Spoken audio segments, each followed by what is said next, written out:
વિશ્વમાં ચાલી રહેલી યુદ્ધની સ્થિતિની સીધી અસર હવે સુરતના રસોડા સુધી પહોંચી હોય તેવું લાગી રહ્યું છે। સુરતમાં છેલ્લા કેટલા સમયથી એલપીજી ગેસના ઓનલાઈન બુકિંગ બંધ કરી દેવામાં આવતા ગૃહિણીઓ અને સામાન્ય નાગરિકોમાં ભારે ચિંતા જોવા મળી રહી છે। શહેરની વિવિધ ગેસ એજન્સીઓ બહાર વહેલી સવારથી જ લોકોની લાંબી લાઈનો લાગી છે। લોકોમાં એવી ફાળ પડી છે કે આગામી દિવસોમાં ગેસના બાટલા મળતા બંધ થઈ જશે। જ્યારે કોઈ પણ ગ્રાહક ઓનલાઈન બુકિંગનો પ્રયાસ કરે છે ત્યારે સિસ્ટમમાં એરર આવી જાય છે અથવા તો બુકિંગ સ્વીકારવામાં આવતું નથી। વધુમાં સરકારે પણ ગેસ વિતરણની તારીખોમાં કરેલા અચાનક ફેરફારને કારણે અસમંજસની સ્થિતિ સર્જાઈ છે। લોકો હવે એક જ સવાલ પૂછી રહ્યા છે, શું ખરેખર ગેસની અછત સર્જાશે? સુરતના નાગરિકોએ સરકારને વિનંતી કરી છે કે આ ગભરાટ દૂર કરવા માટે ગેસનો પુરવઠો યોગ્ય પ્રમાણમાં મળી રહે તેવી સચોટ વ્યવસ્થા તાત્કાલિક કરવામાં આવે। ये मैंने नाम चेंज कराया, मेरे घर वाले गुजर गए तो मेरे नाम पे कराया।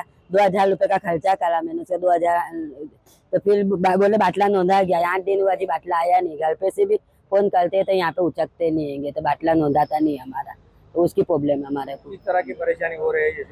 हाँ, तो बाटला नहीं है तो हमारे को खाना बनाने में हर एक रमजान महीना चलता है तो सभी चीज की एक ही बाटला है मेरा चोपड़ी के ऊपर, तो इसके लिए करते मेरे को परेशानी होती है। तो फोन उठाते नहीं, हमें बाटला नोंधाता नहीं हमारा। पहले रेगुलर आता था बाटला? हाँ, पहले बराबर आता था। अभी 8 दिन से तकलीफ है बस। अभी मिले तो क्या बोले? अभी यहाँ सब लाइन में खड़े थे, आगे जाने नहीं देते, बोलते लाइन में खड़े रहो, आगे जाके बात करेंगे तो खबर पड़ेगी क्या बोलते।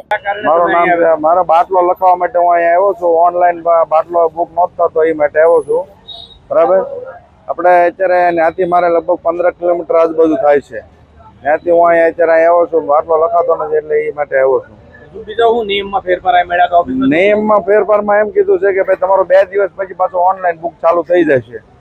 અત્યારે તમારું બુકિંગ કરાવ્યું? હા, બાટલાની લઈને અહીં કેવી રીતની આખી લાઈનો લાગે છે? નહીં લાઈન તો છે અત્યારે, પણ એ તો હવે આ કઈ રીતે બધું બંધ થયું છે એ કે આપણને કઈ કોઈ ખબર નથી પડી ગઈ।